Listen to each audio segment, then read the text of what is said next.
the legal process and it undermines the legal process of this nation, owing that the president coming on board with the rescue mission, holding in high esteem of the agenda of preaching accountability in Liberia.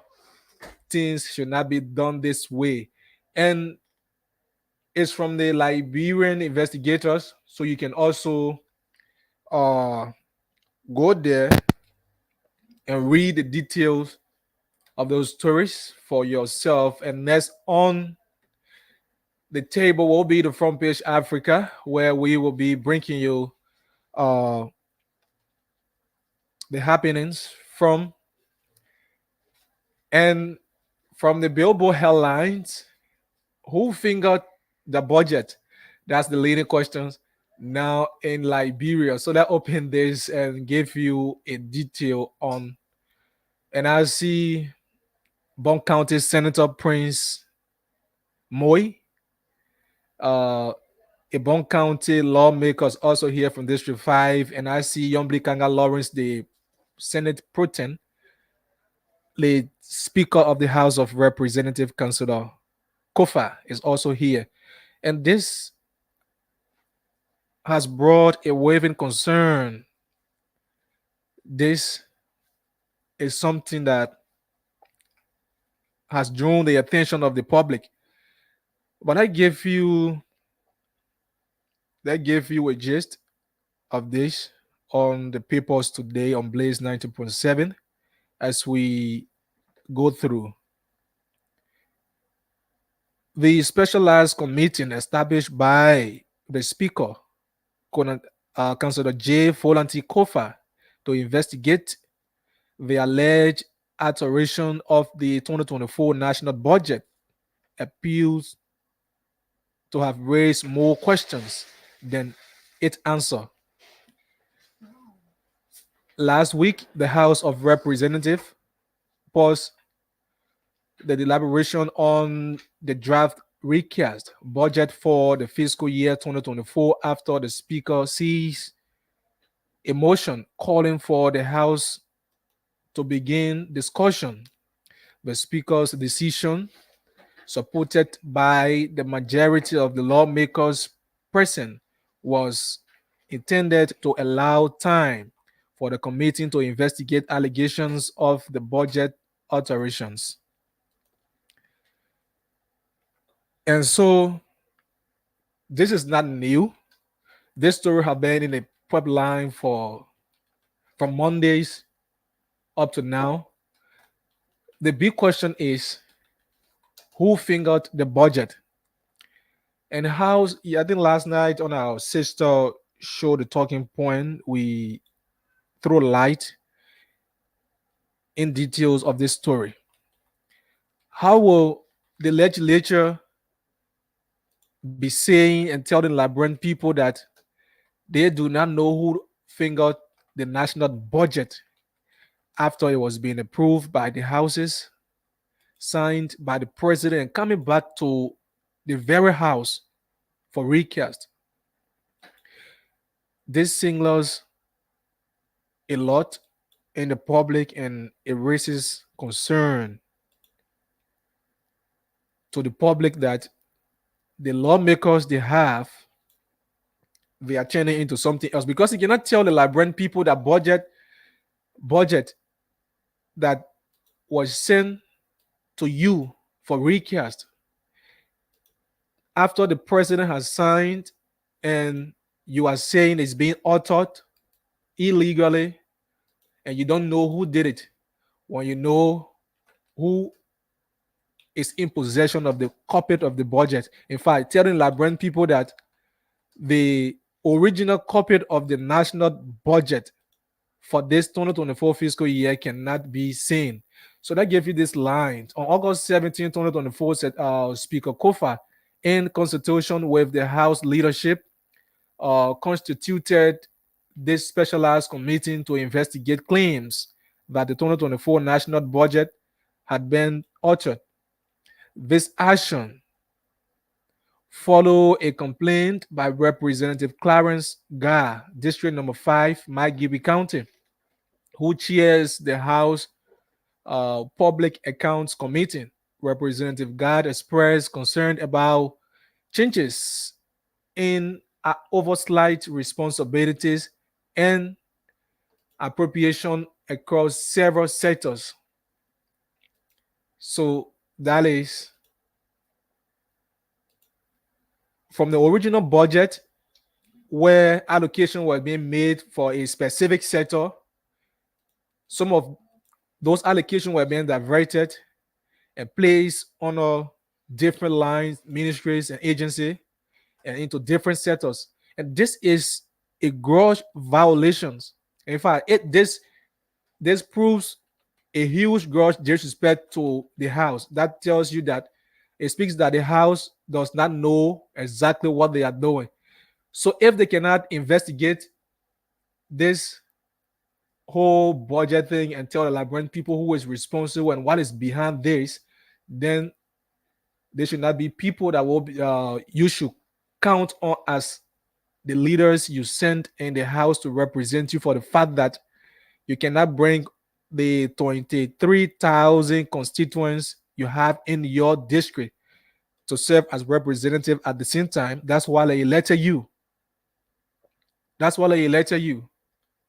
So if you tell the Liberian people, or right in your right under your feet, uh, you don't know what is happening there, then that means uh, the country is turning into something else. So let's bring you one paper right here from the Liberian Observer. Let's get the Liberian Observers, that is the Daily Observer as you know it to be.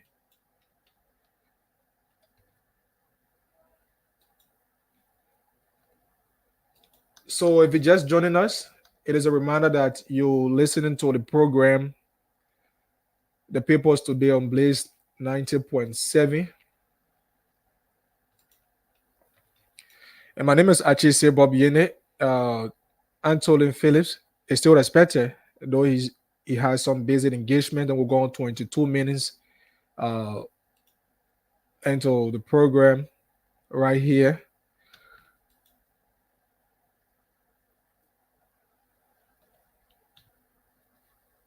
So let's bring you the Liberian Observer. Uh, from the Liberian Observers, we will be drilling through this. I see the story took over all of the headlines for today. So we will be bringing you this from the Liberian Observer. ArcelorMittal is short-changing Liberia. What is it? We see the overview of Metal mining company there from the peak of Mount Nema in Yekipa on the papers today. So we will bring you the first two paragraphs from this paper, and we will also take another story from this same paper again. And just 2 years ago on Monday, just 2 years ago on May 23, 2022, the government of Liberia, through the Ministry of Mines and Energy, issued a very serious letter to default to a very serious letter of default to the management of ArcelorMittal Liberia AML, citing the company for multiple failures under the Mineral Development Agreement MDA. One of those defaults cited by the government was the failure to certify production schedules, which means that AML for several years has not been had not positive economic impact on the Liberian economy as was agreed upon in the MDA. AML first entered its MDA in 2005, and based on the time requested to constitute the mines and other infrastructures for the operations, the company and the government agreed that by 2011 to 2012, AML will have completed its construction activities and start its first year of uh, commercial operations. To meet with the government refers to its letter as run of mine production. That was from the Liberian Observer, today's publication, and you can also get them online or get the hard copies of the papers and get details of this story. So the Liberian Observer is saying that the government is raising concern over ArcelorMittal's failures to adhere to the MDA agreement. And they are citing some of those failures to be the lack of productivities. According to the agreement, from 2011 to 2012, but then ArcelorMittal will have completed their construction activities and to start the first year of commercial operation. But now the mining company is yet to go in line with this policy. And so the government is raising concern over this. But we will also take another story from this paper. This is an obituary news.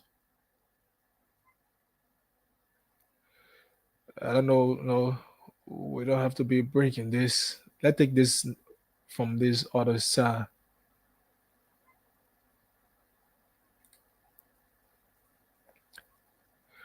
And here we see the House Speaker and the Senate Pro Tem. Here, as legislature has 15 days to pass recast budget. The legislature has 15 days to pass recast budget. And the Liberian Observer is here. Monrovia, Liberia. The clerk is twisting for the 55th legislature of Liberia as lawmakers face a crucial 15 days window to pass the draft recap budget for the 2024 fiscal year. The urgency is payable with the risks of the government shutdown looming large should they fail to act within the stipulated time frame. The legislature must move swiftly to ensure that the government remains functional, avoiding what could spread into the constitutional crisis. The lawmakers who have just returned from their second break are now tasked with addressing the serious time sensitive issue. Foremost among them appealed to the draft recap budget. The budget is essential for the continuation of government operation across various agencies and departments. Failure to pass the budget could paralyze those entities, halting essential services and programs nationwide. So while the legislature are there talking about, while the legislatures are there talking about or finding out who fingered the budget or who authored the budget and swifter lines within the budget, they also have to know that as they delay, there's a possible risk that will hinder the functions of government as the paper stipulated here. As the paper stipulated here. So if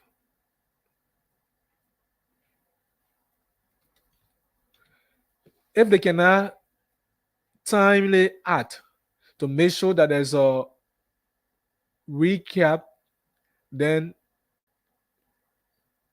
that means government will not adequately function as it's supposed to be, because there will be no budgetary allotment made, and those allocations that was made for ministries and agency and other government institutions will not be timely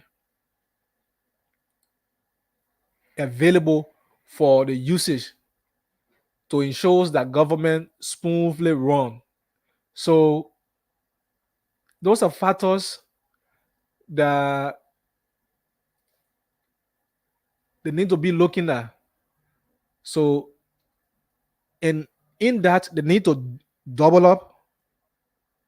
They need to double up actually on they need to double up on these things, making sure that the budget is being recast and is passed into law so that the fiscal year, because the year is going gradually. So those allocations that were made in the budget need to be utilized.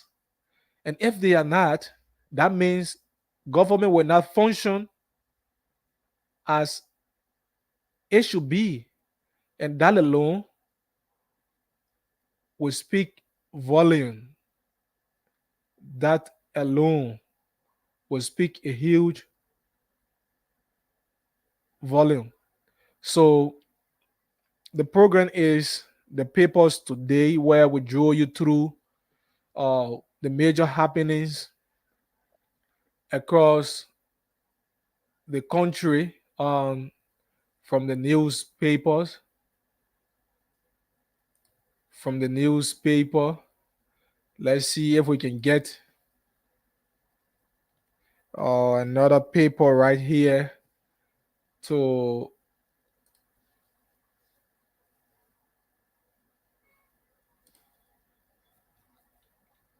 let's see how we can bring you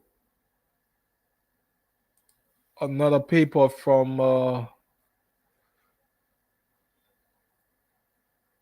this angle. We will still remain here on the Liberian investigators as we bring you another story from this angle here with the Senate pro tempore, and it is also their today's publication. It is also their today's publication, and it reads from the headline: Senate pro tempore participate in Chinese legislators forum for friendly exchanges. Sorry, and you see the senator of Grand Bassa County, Senator Yombly Kanga Lawrence, is being guarded by Jalin's counterpart on the Pretoria. Senate pro tempore Yombly Kanga Lawrence is currently in the People's Republic of China, leading delegations participating in the 2024 Legislators Forum for Friendly Exchanges. This marks her first visit to China following an invitation. In her opening remarks, Madam Kanga Lawrence addressed a gallery of legislators from various countries in China, stating that the trip to China is an opportunity to network with colleagues from other nations and to share expertise and ideas, particularly on global peace and sustainable development. So the Senate Pro Tem Yombly Kanga Lawrence is here and expressing her delight, being on on the national platform where they will be exchanging ideas and bringing forth the thoughts of the Liberian legislators and exchanging those with other lawmakers from various countries they are meeting in China. And this is a great step, and this is her first visit to China, as the paper says. And here in Bong County, it says protest hit Banga from the same Liberian investigator. Protest hit Banga with the headlines reads marketers vent anger over relocation of market. Wow. Wow. Wow. Marketers vent anger over relocation of market. And it's from Banga Bong County, and the Liberian Observer is reporting. So let's give you some paragraphs from this paper. Tensions are rising in Bong County as marketers found themselves caught in dispute over whether to remain at the old Banga Central Market or relocate to the newly constructed Salif Market. The situation in court on Tuesday morning when a group of aggrieved marketers took the street, blocking for the breaches in protests. The protesters for the protesters, frustrated by what they perceive as unfair treatment, demanded that all vendors still operating at the old Banga market remove. Their anger stems from an incident in which Banga City Mayor Gola Vampa ordered the demolition of their tables, while others were allowed to continue selling in the old market instead of moving to the new market. This too is Liberia. So the protesters are protesting, and you can get this online. The Liberian investigators, they are online, and they also have the WhatsApp update. You can get them uh, and read detail of this story from Bong County. So a few days back, we also read you similar story from Banga, where the city mayor urged all the marketers to relocate the market from the old market site, to the new market building that was being built by former President Eddie Johnson Sirleaf through the Eddie Johnson Sirleaf Market Women Project, and they should be moving to the market. But according to the protesters, they have moved while they are trying to settle down, but yet others are still at the old market site, and the city authority is not taking any legal action against them so that everyone can move to the newly constructed market building, and hereby hindering the smooth operation of their selling process, because others will still be going to the old market that they are used to and not focusing on the new market. So they are saying in their demand here that everybody should move, all vendors should move to the old from the old market to the new market, instead of some portions remaining in the old market and others going to the new market. That would not be a perfect judgment. So they have to go there, and I think the city mayor needs to exert all effort in making sure that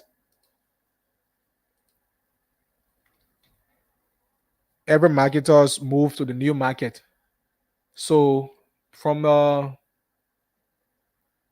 Inquirer newspaper is always also here on the news 10. The Inquirer newspaper. Let's see, we can bring you something from the Inquirer. It's also on the news 10 from uh, our news decks on the papers today. And we see the LTA authority here. Let's get to this. And it says LTA commissioner's salary attracts public debate. So the guys having a huge salary. So this have drawn the public attention. So that brings you few from this. With just a little over 2 months at the helm of authority, the commissioners and the chairperson of the Liberia Telecommunication Authority (LTA) are said to be facing allegations of huge take-home salaries at the detriment of the struggling Liberians. As a result, one of the commissioners at the center of the controversy is Patrick Honda. Patrick Honda has since refuted the allegations, thus promising to resign and make himself available for prosecution if it is evidently proven that he and other commissioners are earning a monthly salary of 15,000. Recently, the allegation first surfaced in a report by a local media outlet, which claimed that Honda and fellow commissioners were receiving exorbitant salary despite the economic challenge of facing Liberia. uh, ESA activist Martin Colley took on his Facebook page and called for a full-scale investigation by the independent partner to establish whether US 15,000 in salary and benefits was actually spent on the commissioners or present commissioners per month. He also he also urged the government to conduct a full-scale audit of the LTA. So that's from the Inquirer, and the Inquirer is reporting that the commissioner's salary has attracted the public attention in this struggling economy. How will one commissioner be making 15,000? God. So the actual salary that the guys should be taking home here, according to the report, is $4,952. That's the actual salary they should be taking home. And coupled with gas coupons, transportation. And the contradicting thing here is that the LTA commissioners have vehicles, and those vehicles, there is a 1,000 allocation for gasoline. And the report is other reports we read concerning the same story indicates that despite the despite the 1,000 allocation, there is also a 1,500 budget for another transportation. This is okay. $1,572 for transportation. So, what is the difference between the transportation, the gas, and the vehicle? And $300 is being also used for scratch car, and you have housing allowances and what have you.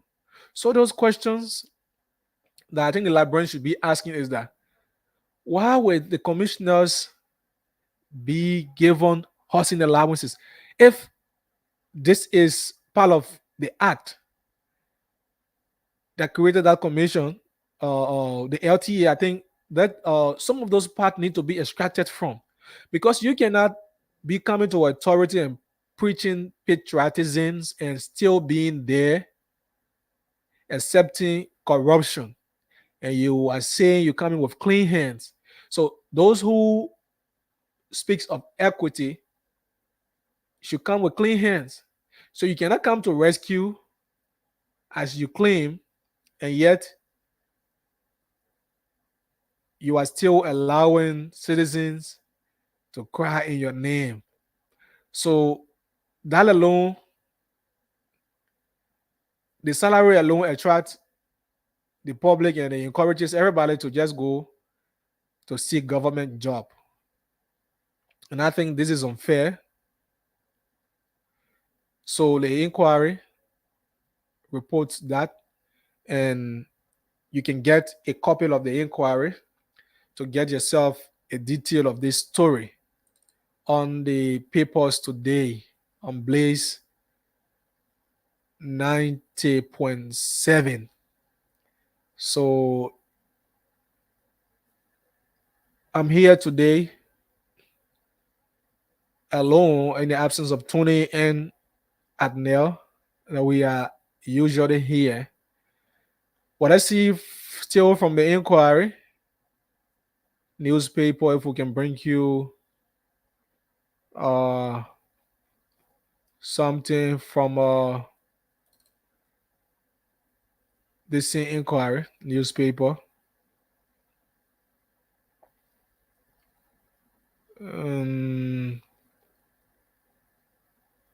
Okay, we read you this.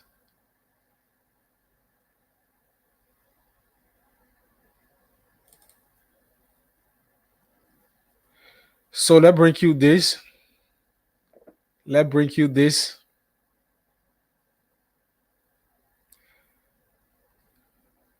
This says continuous rain grounded passengers on Neymar Grand Jide route. And Salomon Gay of the Inquirer reports this. Sarah Cargo's, a Sarah Cargo's truck, a commercial vehicles carrying passengers through the southeastern counties are stranded in the mud between Nimba and Grand Jida counties. Rosetta Bao, a commuter who spoke to the Inquirer, said they have been stranded in the mud for 7 days in Volnet Town near Tapetown due to the Bar Road. According to Madame Bao, she and her sisters were going to attend a funeral in Zueju, but because of the deplorable condition on the Nema Grand Jide route, they were unable to form part of the funeral program. So, and I see the raw picture, the picture right here, very bad. And this is part of the 22 million rehabilitation process. And this is part of the 100 days deliverable of the president of the Republic of Liberia. So commuters along the Nimad Grand Jida route are complaining of the terrible road condition in that area. So the Inquirer also published this, and you can read a detail of this story for yourself on the Inquirer's newspaper, or get yourself a hard copy. So some of the newsmakers the paper spoke to said because of the bad road, they were unable to attend funerals they were going to attend. That that's that's terrible. And this is the road that the 22 million were being used on, coupled with the Lofa road, where the red lights were being padded on. Probably so the public work minister, I think, need to take care note of this. We are fast approaching the dry season. They need to put some measures in place so that they can work on this road. Uh, the road from Nema to Grand Jita is terrible, actually. So people, according to the report, people are spending 7 days from one county to another. You spend 7 days. So how is the livelihood of people in the southeast, farmers who cannot sell their farm produce in those counties and need to come to Morovia? If you are spending 7 days with a farm produce, tell me what becomes of your family members you left back home, farm produce you need to sell to pay kids school fees. What become of them? So I think the issue of road by now, Liberia should not even be talking about this.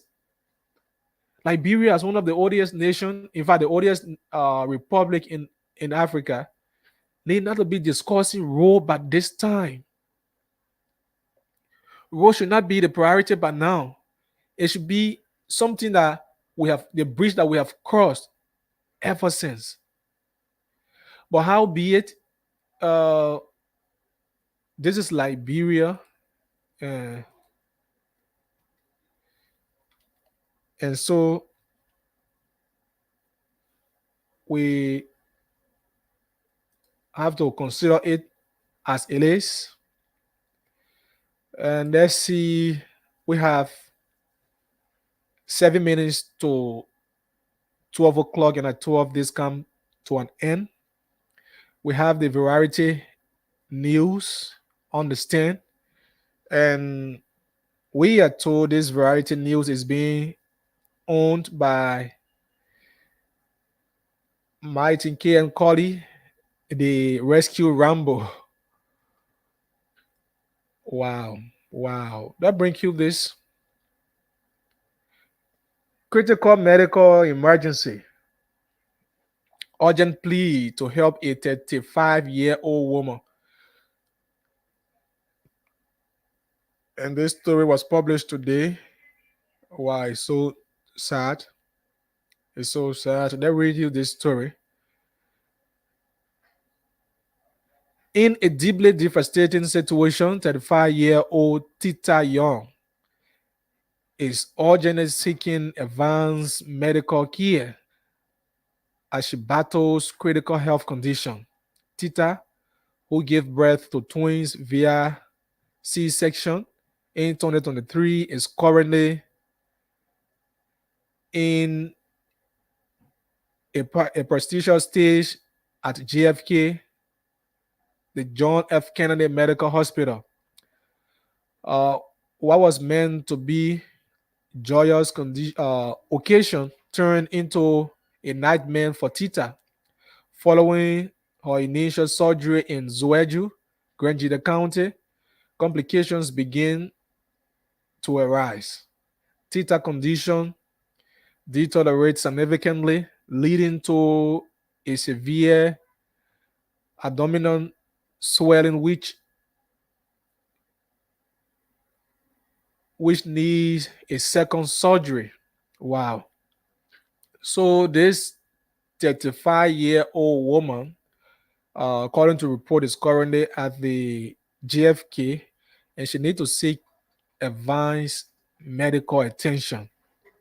So she gave birth to twins back then in 2023 through C-section, and after the surgery, there have been abdominal swelling. Uh, that is that is so terrible, and the image is horrible, actually. And this needs attention. It needs attention. So it's service to humanity if the government or any philanthropics or any politicians, BE organization can go to her aid to see need that she survived from this situation. And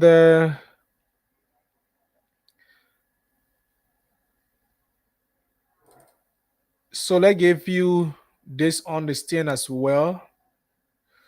Uh, from the oh god, sorry. Okay, let's get this from the still with variety. I think this should be our final story on this program. The papers today. Let's take this from the side of education. Oh no, this is outside Liberia. This is outside Liberia.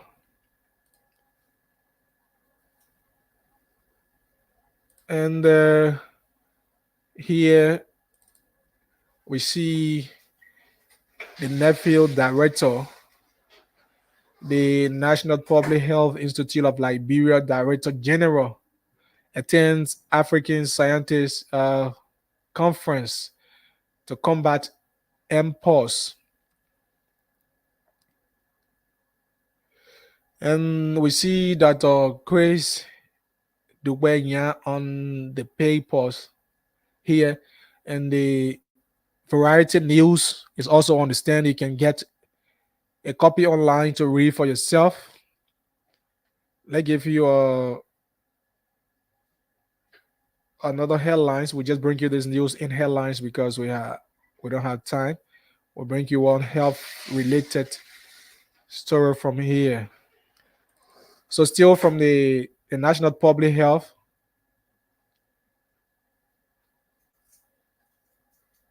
They are also reporting of some cases of the mpox in Liberia, and is saying they are putting in measures to curtail this. So that is it. If you just tune in, this is Blaze 90.7, and you were following the program, the papers today. And in the papers today, we highlight viral headlines from